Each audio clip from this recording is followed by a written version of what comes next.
It started with quiet footsteps and quiet dreams. Every morning, Jordan walked into that glass-towered office like it was sacred ground. He wasn't there for the gossip, or the attention, he was there to work. A young black man in his late 20s, humble, sharp, and respectful. He didn't talk much, but when he did, his words carried a calm strength. Some called him the quiet one. Others called him the invisible man.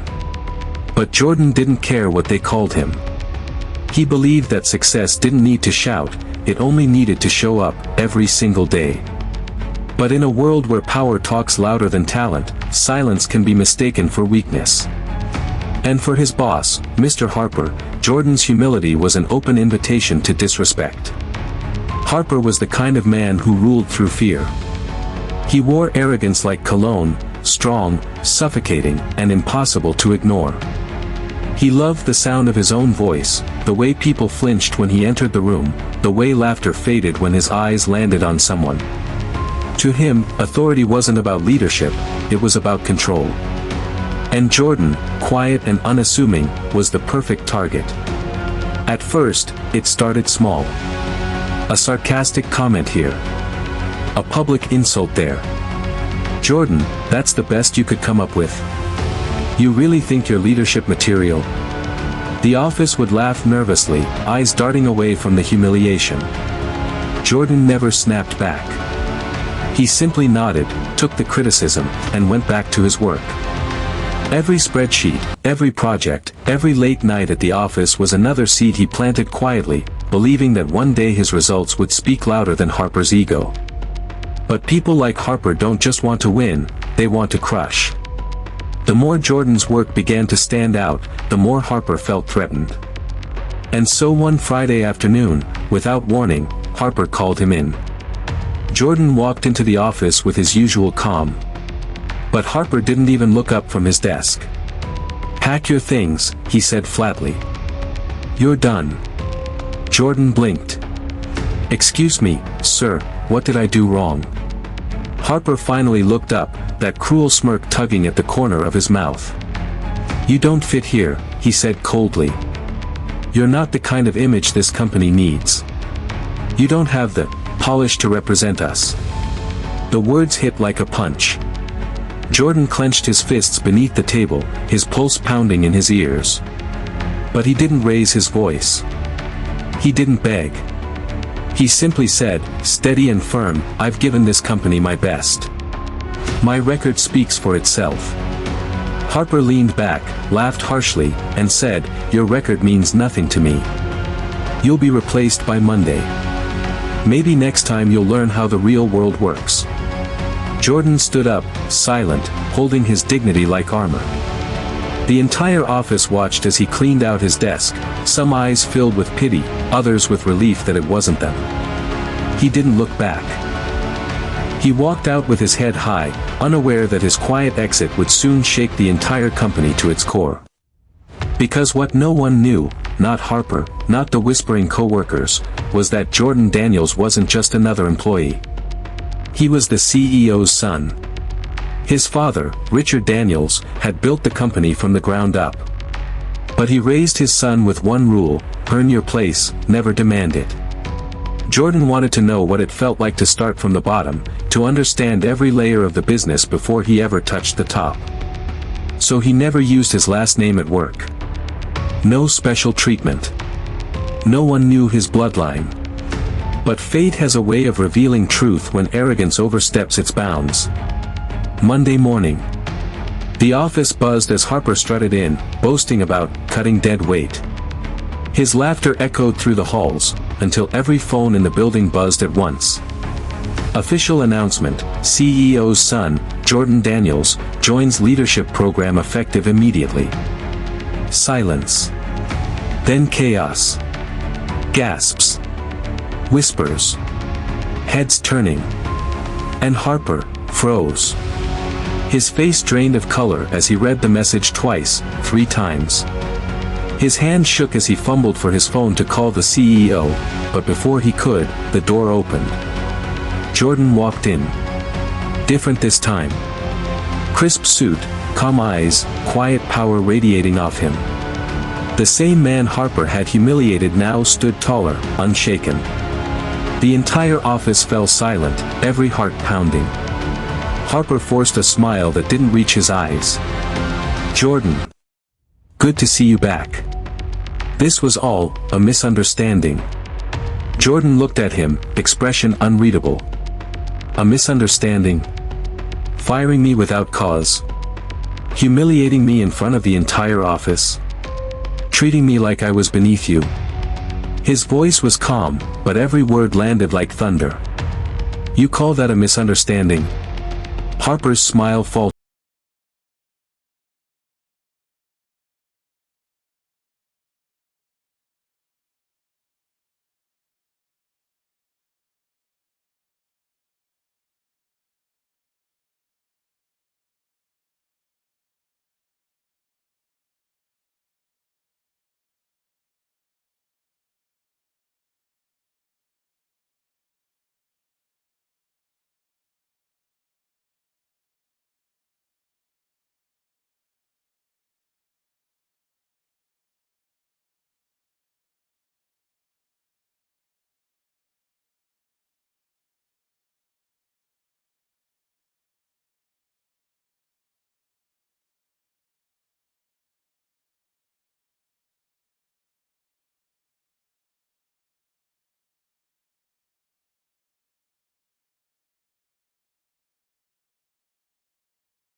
"And worse, you forgot the values this company was built on." "Sir, Harper stammered. "Enough," the CEO said. "You're terminated. Effective immediately." Harper's legs nearly gave out as security appeared behind him. The man who once mocked others now pleaded for mercy, his voice trembling as they led him away.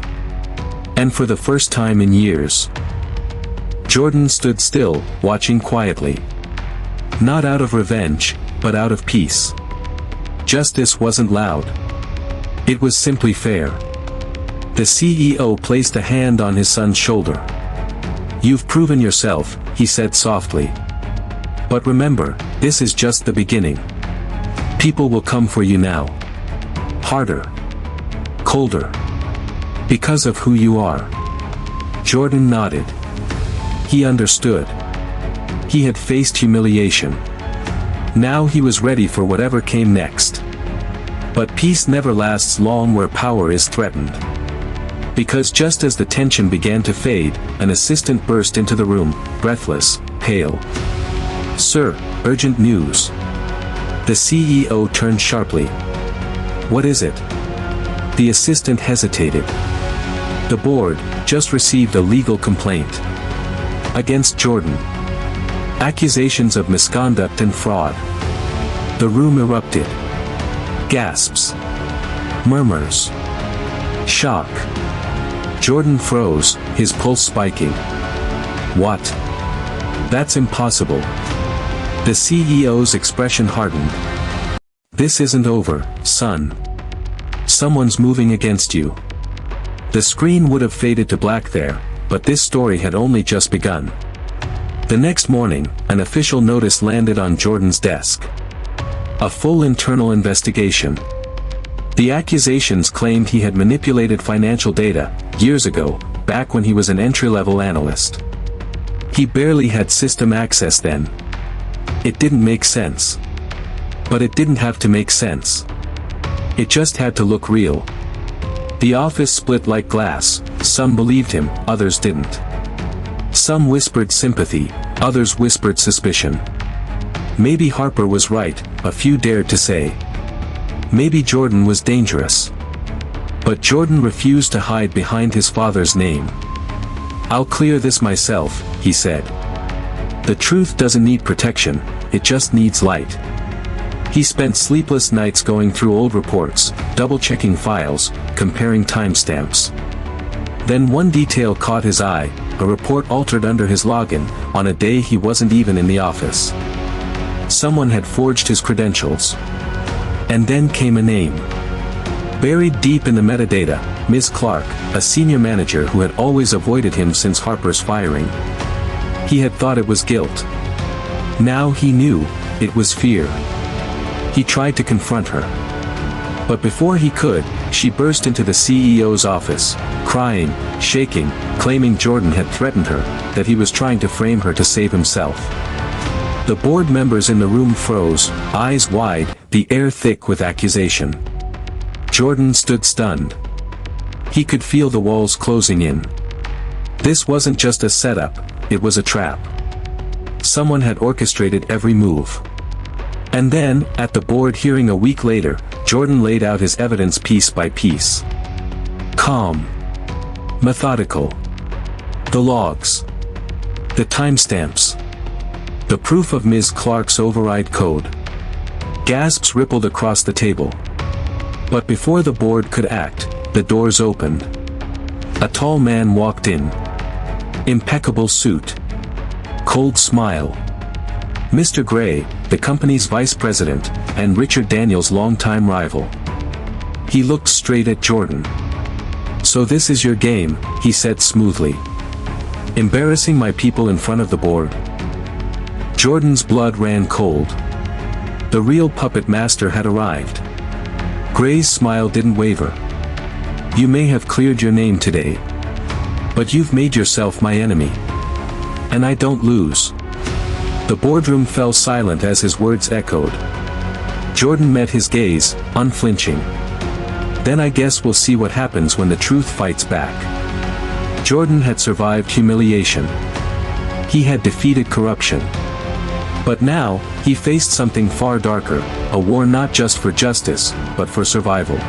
One haunting question remains. What will Mr. Gray do next, and how far will he go to destroy Jordan Daniels? The storm had begun. After the board hearing, the air inside the company changed. Smiles became masks. Handshakes became traps. And every whisper felt like a dagger waiting to land. Jordan Daniels had cleared his name, but now he stood in the middle of a silent war, a war led by the one man more dangerous than Harper had ever been, Vice President Malcolm Gray. Gray was everything Harper wished he could have been. Calculated. Cold. Ruthless. He didn't raise his voice, he didn't have to. One look, one word, one phone call, and careers vanished overnight. He had been waiting for years for the CEO's chair to open, and Jordan, young, sharp, beloved by employees, was the obstacle he never saw coming. That night, Jordan stood alone in his apartment, the city lights spilling through the blinds. His phone buzzed with endless messages, news outlets, employees, even friends asking about the investigation. The rumor mill was spinning again, but this time it was darker, more coordinated. Anonymous articles claiming Jordan had used his father's power to silence victims. Fake screenshots spreading through company chat rooms. His reputation was being destroyed one lie at a time. He looked down at his trembling hands, took a deep breath, and whispered to himself, "No more hiding. No more silence." The next morning, Jordan walked into the office not as a victim, but as a man ready to fight back. He had spent the entire night digging deeper into the digital archives, tracing every false document, every unauthorized login. The pattern was clear, the trail of corruption didn't end with Ms. Clark. It climbed higher, straight into Gray's office. Meanwhile, inside the executive floor, Gray sat in his glass-walled office with a quiet smile. He'd already spoken to several board members that morning, planting seeds of doubt. "I worry about young Jordan," he said smoothly. "Brilliant kid, but unstable. Emotional. Maybe not leadership material yet." By noon, the whispers had turned into predictions. The board's going to remove him. They're tired of the drama. Gray's taking over soon. But while Gray played politics, Jordan was gathering evidence. He knew if he went after Gray directly, the vice president would bury him. So Jordan went for the one thing Gray couldn't manipulate: truth, recorded in the company's own systems. Late that night, Jordan met with a trusted IT specialist named Naomi, a quiet genius who'd seen enough of the company's politics to know the truth mattered more than loyalty. Gray's been using a backdoor code through the financial servers, Jordan told her, spreading out documents. He framed me once, but I can prove it. Naomi hesitated. If we get caught accessing those systems, we're both finished. Jordan looked her in the eye. If we don't, he wins, and this company rots from the top down. For hours they worked, their screens glowing in the dark. And finally, they found it, encrypted transfers, hidden under dummy accounts, funneling company funds into Gray's offshore assets. The same digital fingerprint that had been used to frame Jordan months ago. Gray had used him as cover for his own crimes. Jordan's chest tightened. Proof. Undeniable proof. But if he exposed this without strategy, Gray would crush him before the truth saw daylight. He needed the right moment, the right audience. That moment came sooner than he expected. 2 days later, the CEO called for an emergency board meeting. The tension in the company had reached its peak. Rumors of Jordan's removal were everywhere. Gray had orchestrated it perfectly, the narrative that Jordan was too emotional, too controversial, and a threat to stability. When Jordan entered the boardroom, the atmosphere was ice cold. Every eye followed him. Gray sat near the end of the table, calm, composed, his smirk barely visible. "Ah, Jordan," he said smoothly. "Glad you could make it. We were just discussing your future." Jordan took his seat slowly. "I'm sure you were." The CEO looked torn. "Son, there have been serious concerns raised about your conduct. We have to address them." Gray leaned back in his chair, folding his hands. "With all due respect, sir, it's not personal. It's about what's best for the company." Jordan looked at him, the calm in his voice cutting through the tension. "You're right, Mr. Gray. It's not personal, it's about integrity. Which is why before you make any decision, I think the board deserves to see something." He pulled out a flash drive, slid it into the conference system, and the screen behind him flickered to life. At first, the boardroom was silent. Then gasps filled the air as financial statements appeared, unauthorized wire transfers, hidden offshore accounts, and system access logs showing Gray's user credentials. Every piece lined up perfectly. Gray's smile vanished. "This is absurd," he snapped. "These files are fabricated." Naomi, who had been waiting just outside, stepped into the room. "They're not fabricated," she said quietly. "I pulled them directly from the company's servers under authorization from the cybersecurity division." The room erupted. Board members murmured, shock and disbelief spreading like wildfire. Jordan turned to Gray, his tone steady. "You tried to destroy me to protect your crimes. You framed me, manipulated my co-workers, and almost tore this company apart. But you forgot something: truth doesn't stay buried forever." Gray slammed his fist on the table. "You think you've won? You have no idea who you're dealing with." Before anyone could react, the door opened again. 2 federal agents walked in, followed by the company's head of legal. "Mr. Gray," one of the agents said, holding up a warrant, "you're under investigation for corporate fraud and embezzlement." The boardroom went still. Gray's confidence shattered in an instant. His face drained of color as the agents cuffed him, reading his rights. He turned to Jordan, eyes burning with hatred. "This isn't over," he hissed. "You think you saved this place, but you just opened a door you'll wish you kept shut." As he was escorted out, silence filled the room. The same silence that once followed Harper when he fell, only now, it carried something heavier. Justice. The CEO looked at his son with quiet pride, his voice low. "You didn't just defend your name, you defended the soul of this company." But Jordan shook his head. "No, Dad. I just reminded everyone what you built this company on: honor, not fear. That day, the board unanimously voted to promote Jordan as executive director. Not because of his name, but because of his character. Employees cheered as the news spread through the building. For the first time in years, people walked the halls with hope again. But the story didn't end there. 3 weeks later, late at night, Jordan sat alone in his new office overlooking the city. The company was rebuilding. The press had painted him as a hero. Investors returned. For a moment, peace had finally found him. Then, the phone on his desk buzzed. A private number. He hesitated, then answered. "Hello." A voice he hadn't heard in weeks spoke through the static, low, controlled, chilling. "Enjoy your victory, Jordan. But remember, Gray doesn't work alone." Click. The line went dead. Jordan froze, the weight of the words sinking deep. He turned toward the window, the reflection of the city lights shimmering across his face. Somewhere out there, someone else was still moving in the shadows. He whispered softly, almost to himself, "Then let them come." The camera pans out, showing Jordan standing tall in his office, the skyline blazing behind him. He was fired for no reason. Humiliated. Framed. Betrayed. But he rose higher than anyone imagined. And though he stood alone against corruption, his courage became a beacon for those who believed in justice. Yet as one enemy fell, another began to rise. Because sometimes, the end of one war is only the beginning of another. Never underestimate the quiet ones. The ones who endure without applause.